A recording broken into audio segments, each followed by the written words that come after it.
이사야 20장 1절에서 6절 말씀을 한 절씩 교독하겠습니다. 하나님의 말씀입니다. 아수르의 사르곤 왕이 다르단을 아스돗으로 보내매 그가 와서 아스돗을 쳐서 취하던 해니라. 그때 여호와께서 아모스의 아들 이사야에게 말씀하여 이르시되 갈지어다 내 허리에서 배를 끄르고 내 발에서 신을 벗을지니라 하시매 그가 그대로 하여 벗은 몸과 벗은 발로 다니니라.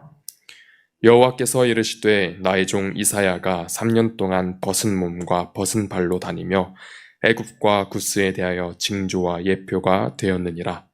이와 같이 애굽의 포로와 구스에 사로잡힌 자가 아수르 왕에게 끌려갈 때에 젊은 자나 늙은 자가 다 벗은 몸과 벗은 발로 볼기까지 드러내어 애굽의 수치를 보이리니 그들이 바라던 구스와 자랑하던 애굽으로 말미암아 그들이 놀라고 부끄러워할 것이라. 그날에 이 해변 주민이 말하기를 우리가 믿던 나라 곧 우리가 아수르에게 벗어나기를 바라고 달려가서 도움을 구하던 나라가 이같이 되었은즉 우리가 어찌 능히 피하리요 하리라. 아멘. 오늘 이사야 20장 1절에서 6절 본문을 가지고 달려가 도움을 구할 분은 하나님 뿐이시다 라는 제목으로 말씀을 나누겠습니다. 본문 바로 앞장에서 이사야는 이집트에 임할 재앙을 예언하며 동시에 이스라엘을 향한 하나님의 긍휼을 약속했습니다. 오늘 본문에서 이사야는 이집트의 징계를 통해 이스라엘에게 부끄러움이 끼칠 것을 보여줍니다. 이스라엘의 부끄러움이 끼친 원인은 바로 이집트를 의지함 때문이었습니다. 이스라엘이 이집트, 즉 애굽을 의지한 시대적 배경에는 약해진 국력이 있습니다. 당시 이스라엘은 이미 10지파가 포로로 잡혔고 유대도 멸망하기 직전인 상황에 예루살렘만 남아 있었습니다. 그리고 엎친 데 덮친 격으로 아수르의 왕 사네립이 랍사게를 보내어 예루살렘을 치도록 명령하였습니다. 동시에 사네립은 다르단을 보내 이스라엘이 의지하던 블레셋의 아스돗을 포위하고 있었습니다. 이제 유대인들에게 의지할 곳은 없습니다. 이런 유대의 절망적인 상황에서 선지자 이사야가 하나님의 보내심을 받았습니다. 그리고 이사야가 이스라엘에게 하나님의 말씀을 전하여 이르기를 애굽을 의지하는 것은 헛되다. 여호와께서 애굽을 떠나셨으므로 애굽은 더 이상 이스라엘에게 힘이 될 수 없다라고 선포합니다. 이제 유대인들은 하나님을 의지하지 않고 두려움에 못 이겨 눈에 보이던 애굽을 의지한 것에 대해서 후회를 합니다. 우리는 이 결말에서 눈여겨보아야 할 것은 하나님의 뜻은 하나님을 의지하지 않는 것에 대해 징벌을 내리시는 것뿐만 아니라 이로써 하나님의 백성들이 불신을 깨고 하나님을 의지하도록 하는 것을 보아야 합니다. 우리도 하나님의 택함 받은 백성이지만 우리의 정체성을 잊을 때가 있습니다. 하나님의 백성, 이것이 우리의 정체성입니다. 우리는 하나님의 백성입니다. 하나님의 백성은 하나님의 통치를 받으며 하나님의 통치는 백성을 보호하는 것을 포함하고 있습니다. 하나님은 전능하신 분이십니다. 그런데 우리는 눈에 보이는 문제에 두려워서 눈에 보이는 것을 의지할 때가 있습니다. 그러나 우리가 의지해야 할 분은 하나님 한 분밖에 없습니다. 우리가 느낄 때 늦다고 생각해도 하나님의 타이밍은 완전합니다. 그러므로 우리의 기준에 문제를 판단하지 말고 오직 하나님께 모든 것을 맡겨드리는 기다리는 믿음이 필요합니다. 2절에 보면 이사야가 여호와의 말씀을 따라 허리에 배를 끄르고 발에서 신을 벗고 다니는 모습을 볼 수 있습니다. 이사야가 만약 자기 멋대로 이렇게 벗은 몸과 벗은 발로 다녔다면 정신이 온전하지 못하다는 소리를 들었을 것입니다. 그러나 이사야의 이런 인간의 정상의 범주를 벗어난 행동이 바로 여호와의 명령을 쫓았기 때문에 이것은 징조와 예표가 되었습니다.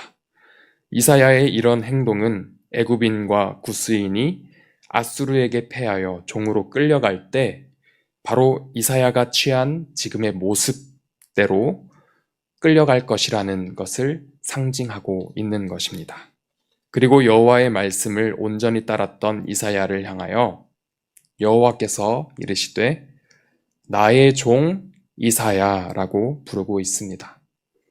이사야의 순종의 모습을 통해 하나님은 그를 인정하였습니다. 이사야는 다른 사람들의 시선에 어떻게 보일지보다 하나님의 말씀에 온전히 순종하였습니다. 이 일로 하나님은 그를 자신의 종으로 인정하였습니다. 그리고 이것을 통해 이사야를 칭찬하고 있습니다.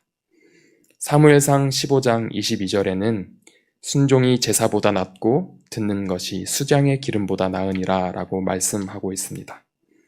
성경이 가르치는 교훈들은 세상이 말하는 상식과 어긋날 때가 많이 있습니다.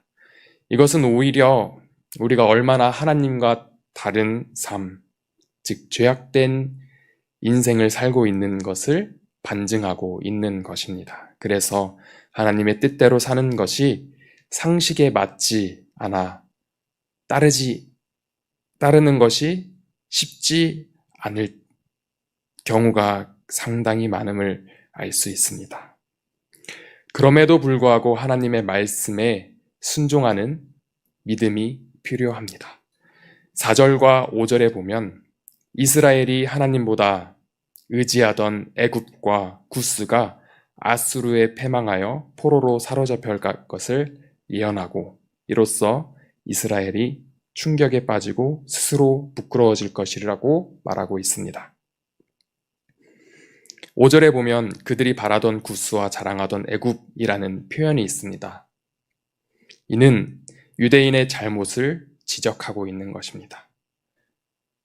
이제 그들은 잘못을 뉘우치고 하나님만을 바라보며 하나님만을 자랑해야 한다고 하고 있는 것입니다. 우리도 세상의 것을 바라보고 소망을 둘 때가 있습니다. 그러면 하나님께서 자신이 사랑하시는 우리를 가만두지 않고 여러 방법을 쓰시는데 징계를 내리십니다.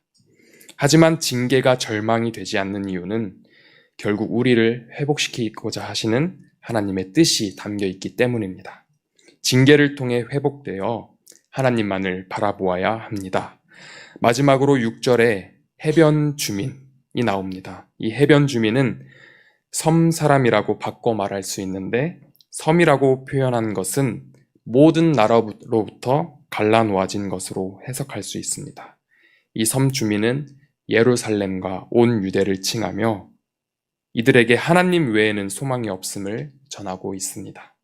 우리가 세상 속에 속하여 있지만 세상과 구별된 하나님의 백성으로서의 정체성을 지켜내는 것이 우리의 본분입니다. 우리의 인생엔 문제가 끊임없이 찾아옵니다. 정말로 문제는 끊임없이 발생합니다.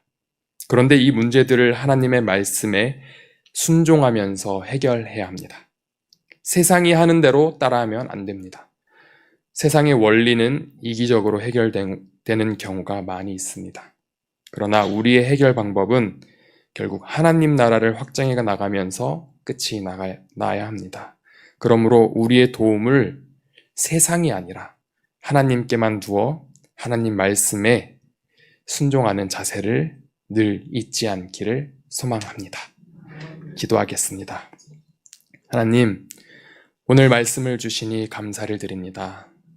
우리의 소망을 세상에 두는 것이 아니라 오직 한 분 하나님께만 두기를 바랍니다. 이 세상에 속하여 살면서 눈에 보이는 문제들에 두려워 떨며 어떻게 해야 할지 몰라 우리는 우왕좌왕할 때가 있습니다. 우리가 경험해보지 못한 상황들을 직면했을 때 하나님, 전지전능하신 하나님을 의지할 수 있는 믿음을 허락하여 주시옵소서. 그래서 세상이 제시하는 해결 방법을 취하는 것이 아니라 우리를 온전케 하는, 우리를 하나님의 백성 삼으시는 하나님만을 의지하도록 하여 주시옵소서.